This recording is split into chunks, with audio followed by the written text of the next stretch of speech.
दोस्तों नमस्कार। गौतम क्लासेज में आपका स्वागत है। आज हम जनन नामक टॉपिक पर चर्चा करेंगे। जनन का अर्थ होता है अपने समान जीव उत्पन्न करना, यानी माता पिता के द्वारा संतान उत्पन्न करना। किसी भी जीव के द्वारा अपने समान नए जीव को उत्पन्न करना ही क्या है? जनन। जनन का अर्थ है अपने समान नए जीव को उत्पन्न करना क्या कहलाता है? जनन कहलाता है। इंग्लिश में क्या कहेंगे इसको? रिप्रोडक्शन। रिप्रोडक्शन का मतलब इसको दो शब्दों में तोड़ के देखें तो री का अर्थ होता है पुनः, और प्रोडक्ट हमने सुना होगा, प्रोडक्ट का अर्थ होता है उत्पाद, यानी उत्पाद को पुनः बनाना। प्रोडक्ट का मतलब उत्पाद, यानी पुनः उत्पाद को बनाना। माता पिता के द्वारा भी पुनः उत्पाद को बनाया जाता है। ये एक छोटा सा हमारा आइडिया है। अब हम देखें आगे तो जनन कितने प्रकार का होता है? जनन मुख्य रूप से दो प्रकार का होता है। एक होता है अलैंगिक जनन और दूसरा होता है लैंगिक जनन। अलैंगिक जनन का अर्थ होता है वह जनन जिसमें दो जीवों की आवश्यकता नहीं होती है। क्या नहीं होती है? दो जीवों की आवश्यकता नहीं होती है। दो जीवों की आवश्यकता नहीं होती है, उसे क्या कहते हैं? अलैंगिक जनन।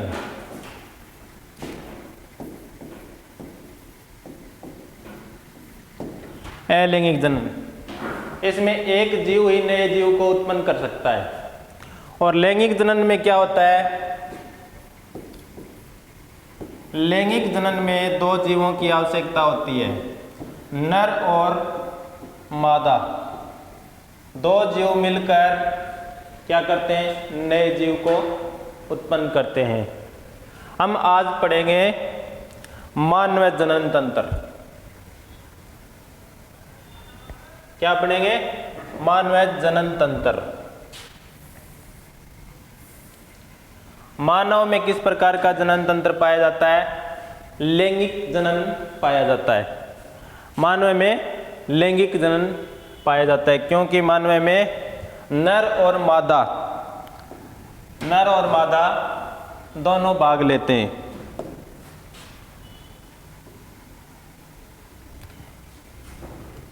लैंगिक जनन में क्या होता है? नर और मादा दोनों भाग लेते हैं। सामान्यतः मनुष्य में जनन की शुरुआत पुरुषों में 14 वर्ष की आयु से होती है तथा महिलाओं में या लड़कियों में 12 वर्ष के बाद 12 से 13 वर्ष में शुरू हो जाती है। इसमें लैंगिक लक्षणों का उत्पन्न होना, मनुष्य यानी लड़के में दाढ़ी मूंछ आना, आवाज का भारी होना और अनेक जनन अंगों पर बालों का आना, अनेक जगह बालों का आना, ये क्या होते हैं? लैंगिक लक्षण पुरुष के होते हैं।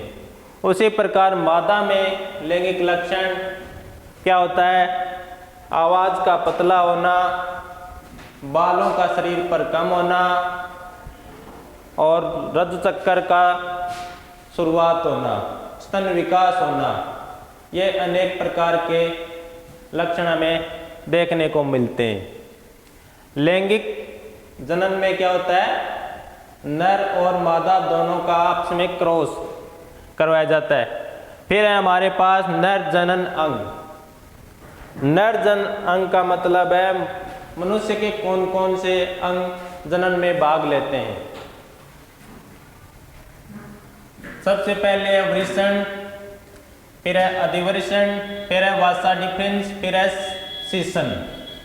वृषण का अर्थ होता है मनुष्य में 2 वृषण होते हैं। मनुष्य में क्या होते हैं, 2 वृषण होते हैं और वे एक वासा डिफरेंस या शुक्र नलिका के द्वारा जुड़े होते हैं। वृषण या इनको क्या कहते हैं, टेस्टिस। टेस्टिस क्या करता है, टेस्टोस्टेरोन हार्मोन को स्रावित करता है। टेस्टोस्टेरोन हार्मोन को स्रावित करता है और शुक्राणुओं का निर्माण करता है।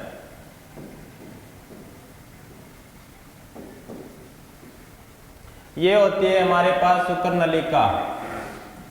शुक्र नलिका का क्या कार्य होता है, शुक्र नलिका का कार्य होता है शुक्राणुओं को सीसन पेनिस तक लेकर आना। शुक्राणुओं को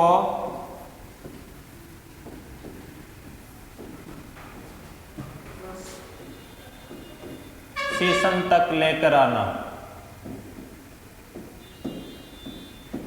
यह किसका कार्य है, शुक्र नलिका का।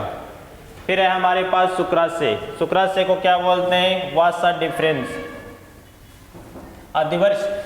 फिर है हमारे पास अधिवर्षण। वासा डिफरेंस किसे बोलते हैं, शुक्र नलिका को बोलते हैं। फिर है हमारे पास अधिवर्षण। अधिवर्षण इसमें क्या होता है, जब शुक्राणु परिपक्व हो जाते हैं उनको संचित रखा जाता है। परिपक्व शुक्राणुओं को क्या रखा जाता है,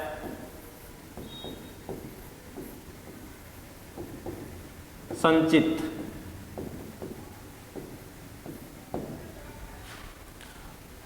फिर है हमारे पास सीसन। सीसन का कार्य होता है शुक्राणुओं को मादा जनन अंग तक पहुंचाना, यानी योनि तक शुक्राणुओं को पहुंचाना।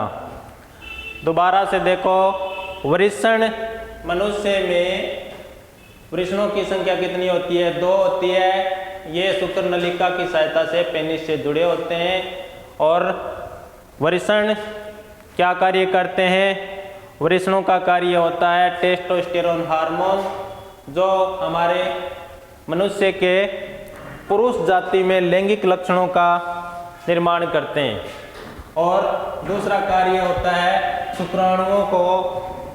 शुक्राणुओं का निर्माण करना।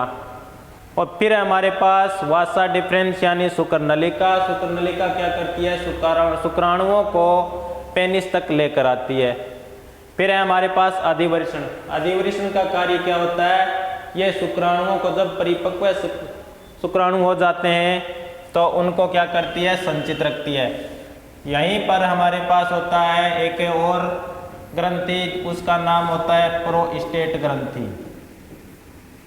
प्रोस्टेट ग्रंथि ये क्या करती है, ये शुक्राणुओं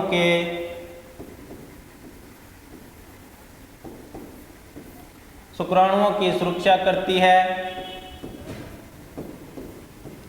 पोषण देती है और गति प्रदान करती है।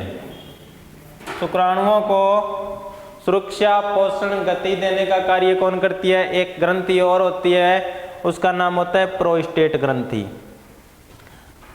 ये हमारा है नर जनन अंग। इसके बाद हम पढ़ते हैं मादा जनन अंग के बारे में। मादा में एक जोड़ी अंडाशय होता है। अंडाशय का अर्थ होता है ओवरी। ओवरी में क्या होता है, अंडाणुओं का निर्माण होता है। एक जोड़ी अंडाशय किसमें, स्त्री में एक जोड़ी अंडाशय होते हैं और अंडाशय में क्या होता है, अंडाणुओं का निर्माण होता है। अंडाणुओं को लेकर गर्भाशय तक लेकर आने वाली जो नलिका होती है उसे अंडवाहिनी कहते हैं। गर्भाशय और अंडाशय को जोड़ने वाली संरचना को क्या कहते हैं? अंडवाहिनी। अंडवाहिनी में क्या होता है? निषेचन होता है। फिर है इसके बाद गर्भाशय। गर्भाशय में क्या होता है? गर्भाशय में जब अंडवाहिनी में निषेचन हो जाता है तो भ्रूण का विकास कहाँ होता है? गर्भाशय में होता है। यह तो हमारी मोटी मोटी जानकारी हो गई अंगों के बारे में। अब हम विस्तार से समझें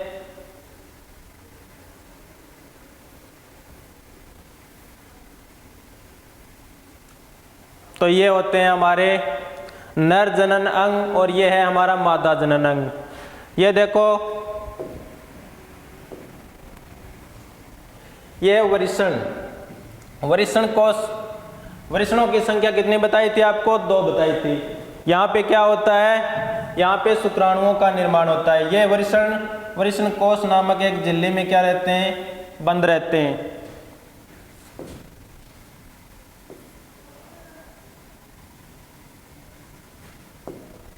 बंद रहते हैं और यहाँ पे क्या होता है? शुक्राणुओं का निर्माण होता है। फिर ये देखो शुक्रवाहिनी नलिका। ये शुक्रवाहिनी नलिका यहाँ से यहाँ तक जुड़ी हुई है पेनिस से। और यहाँ पे क्या है? शुक्राशय। शुक्राशय में क्या होता है? शुक्राणु संचित रहते हैं। शुक्राणु परिपक्व शुक्राणु क्या रहते हैं? संचित रहते हैं। ये प्रोस्टेट ग्रंथि है हमारी।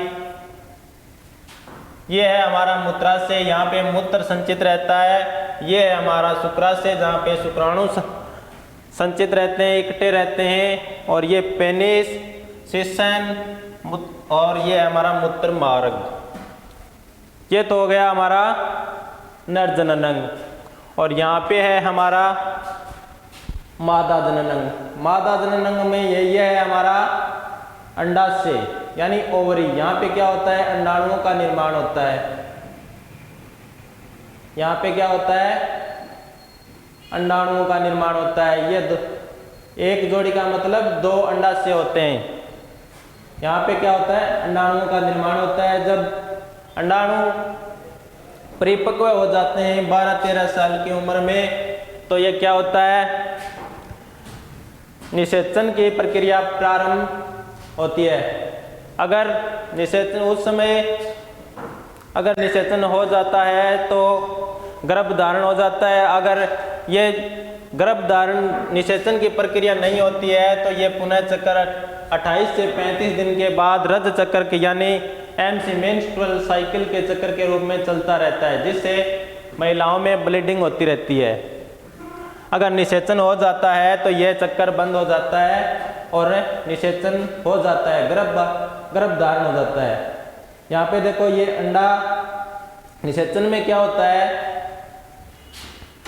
सब पहले ये समझो अंडवाहिनी। ये है अंडवाहिनी। ये कहाँ से जुड़ी हुई है? ये अंडाशय से जुड़ी हुई है। ये गर्भाशय से जुड़ी हुई है। ये अंडाशय है हमारा, ये गर्भाशय है। इनको जोड़ने वाली संरचना को क्या कहते हैं हम? अंडवाहिनी। अंडवाहिनी कहते हैं। और यहाँ पे जो शुक्राणु पेनिस की सहायता से आते हैं उसे क्या कहते हैं? योनि कहते हैं। यहाँ पे क्या होता है? पेनिस शुक्राणुओं को लेकर आता है, योनि में छोड़ दिया जाता है। योनि में यहाँ से शुक्राणु आते हुए गर्भाशय से होते हुए अंडवाहिनी के अंडाणु यहाँ होते हैं और यहाँ पे निषेचन होता है। निषेचन में क्या होता है? अब हम आगे बढ़ते हैं निषेचन के बारे में।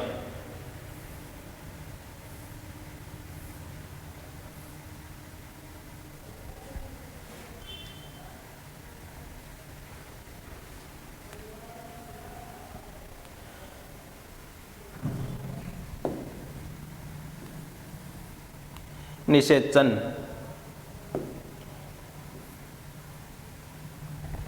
निषेचन में क्या होता है? निषेचन में नर व मादा का मिलना, नर व मादा का मिलना निषेचन कहलाता है। इसमें नर और मादा 2 जीव आपस में मिलते हैं और शुक्राणुओं और अंडाणुओं का आदान प्रदान होता है, जिससे क्या होता है? निषेचन होता है।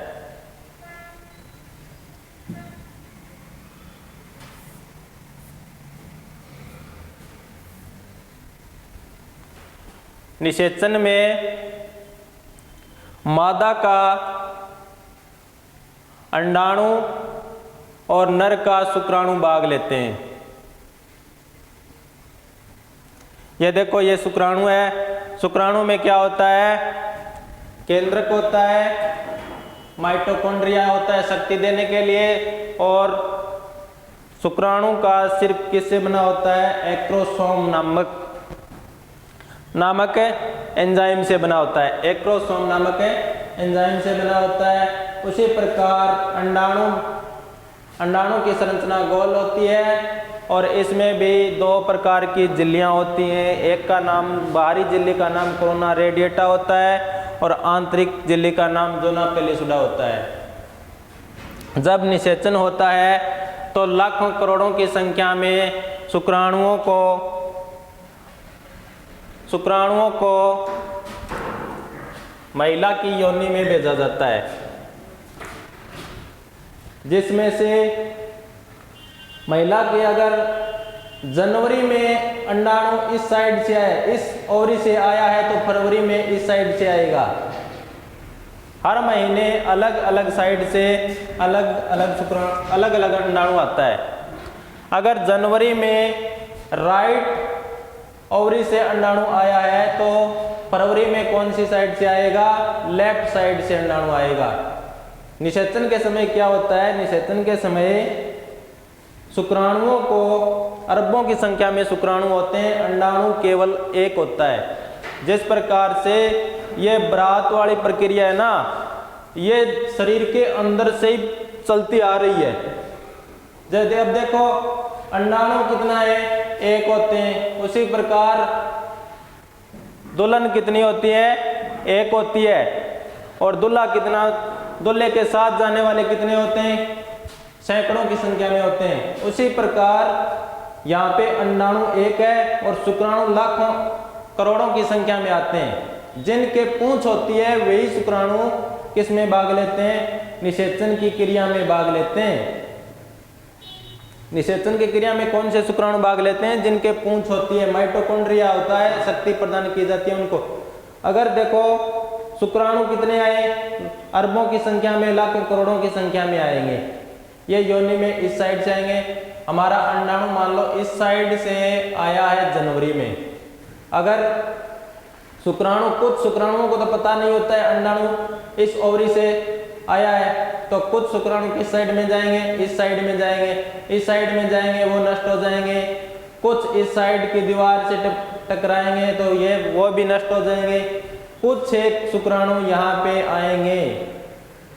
इनमें से अंडाणु केवल एक ही शुक्राणु को स्वीकार करता है, जिससे अंडाणु का मिलन होगा। किससे? अंडाणु से। जिस प्रकार से अंतरिक्ष यान से छोड़ा जाता है मंगलयान, तो यहाँ पे क्या छोड़ा गया है? मंगलयान। और ये कहाँ टकराएगा? जाके इस नासा के किसी ग्रह से टकराएगा और विस्फोट होगा। विस्फोट होगा तो क्या मिलेगा? यहाँ पे अंडाणु और शुक्राणु का क्या मिल जाएगा? केंद्रक। केंद्रक मिलने के बाद ये कौन सी जगह है? यह है हमारी अंडवाहिनी। क्या है? अंडवाहिनी। इसे क्या बोलते हैं? इंग्लिश में बोलते हैं इसे फैलोपियन ट्यूब। फैलोपियन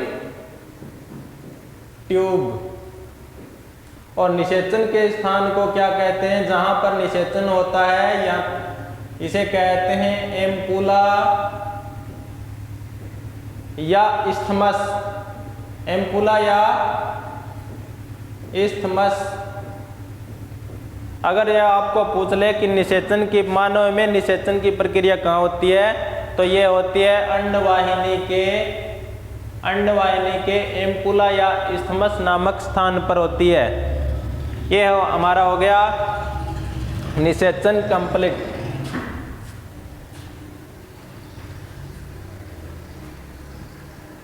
निषेचन के बाद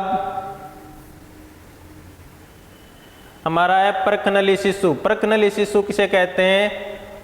परकनली शिशु का मतलब होता है जब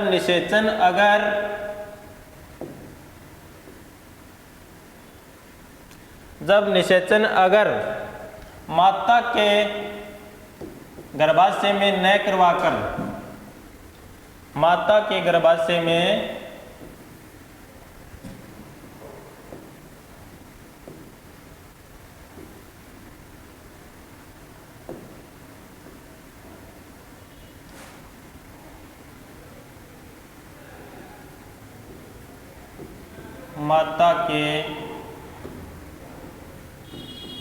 जब निषेचन की क्रिया माता के गर्भाशय में न करवाकर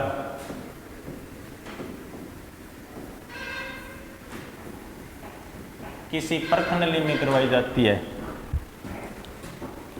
किसी परखनली में करवाई जाती है,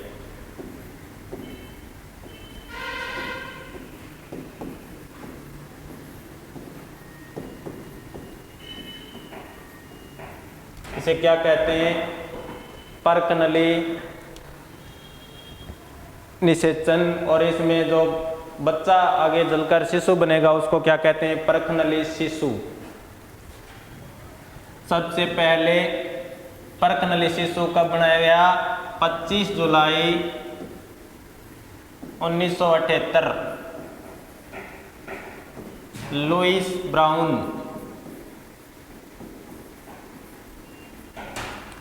इसके बाद है नसबंदी और एक होता है नलबंदी। नसबंदी और नलबंदी, इसका अर्थ क्या होता है? महिलाओं में क्या होता है? ट्यूब। और पुरुषों में क्या बताया था आपको?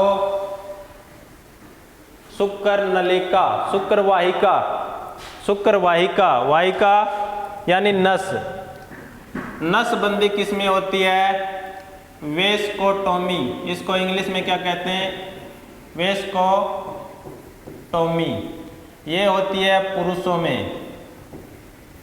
नसबंदी होती है पुरुषों में। और महिलाओं में क्या होती है? नलबंदी। नलबंदी क्यों होती है?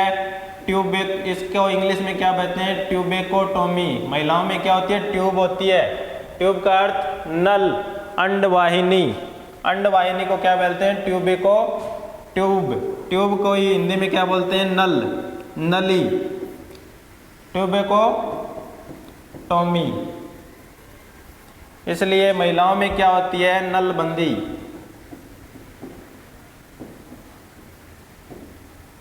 महिलाओं में होती है नलबंदी, पुरुषों में होती है नसबंदी। नसबंदी किस में होती है? पुरुषों में होती है। और महिलाओं में क्या होती है? नलबंदी। एक और है हमारे पास सैरोगेट मदर। एक शब्द और होता है, उसका नाम होता है सैरोगेट मदर।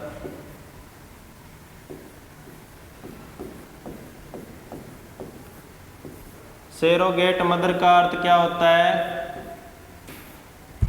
सैरोगेट मदर का अर्थ होता है वह महिला जो अपने गर्भाशय में किसी अन्य के बच्चे को पालती है। वह महिला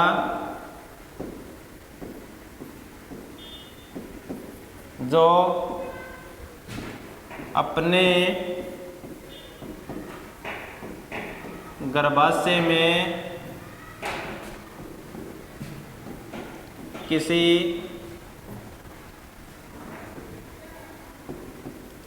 अन्य महिला के बच्चे को पालती है।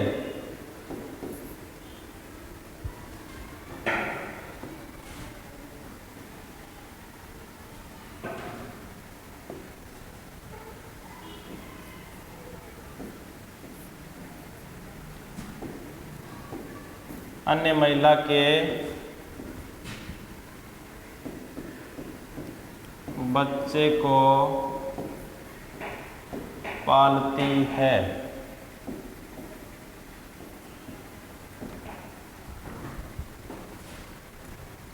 एक शब्द होता है हमारे पास हिस्टेरोटोमी। हिस्टेरोटोमी, हिस्टेरोटोमी में क्या होता है, इसमें गर्भाशय को ही निकाल दिया जाता है। हिस्टेरोटोमी में गर्भाशय को काट कर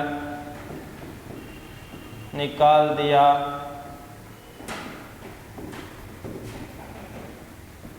जाता है। एक होता है एम्नियोसेप्टोसिस। एम्नियोसेप्टोसिस, एम्नियोसेप्टोसिस किसे कहते हैं? एम्नियोसेप्टोसिस में क्या होता है, इसमें लिंग का पता लगाया जाता है कि गर्भ में पलने वाला लड़का है या लड़की। इसको पता लगाने वाली क्रिया को क्या कहते हैं? एम्नियोसेप्टोसिस। लिंग का पता लगाने के लिए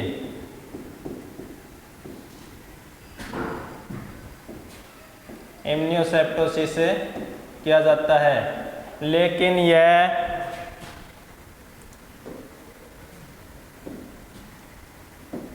यह कानूनी रूप से अपराध माना जाता है, इसलिए इसको नहीं करवाया जा सकता है। अगर करवाता है कोई तो उस पर कानूनी कार्यवाही की जाती है। ये हमारा आज का टॉपिक कंप्लीट है। अगर पसंद आए तो लाइक, कमेंट, शेयर ज़रूर करें और समझ में नहीं आए तो पूछ सकते हो कमेंट के द्वारा। थैंक यू, धन्यवाद।